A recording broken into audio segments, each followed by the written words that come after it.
നമ്മുടെ ഇന്നത്തെ പ്രഖ്യാപനം ആദായ നികുതിയുടെ ഇളവ് വളരെ സ്വാഗതാർഹമാണ്. അതിനകത്ത് സ്റ്റാൻഡേർഡ് ഡിഡക്ഷൻ 50,000 നിന്ന് 75,000 രൂപ ആക്കി മാറ്റിയതും ഇതിൻ്റെ ഈ പരിധി 3 ലക്ഷമാക്കി എത്തിയതൊക്കെ വളരെ നേട്ടമായിട്ട് തോന്നുകയാണ്.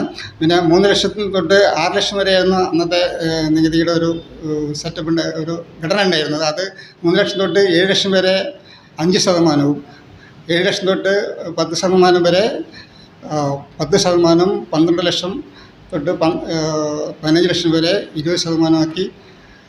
അങ്ങനെ ആ ഘടന തന്നെ ഒരു നല്ല രീതിയിൽ മാറ്റിയത് സ്വാഗതാർഹമാണ്.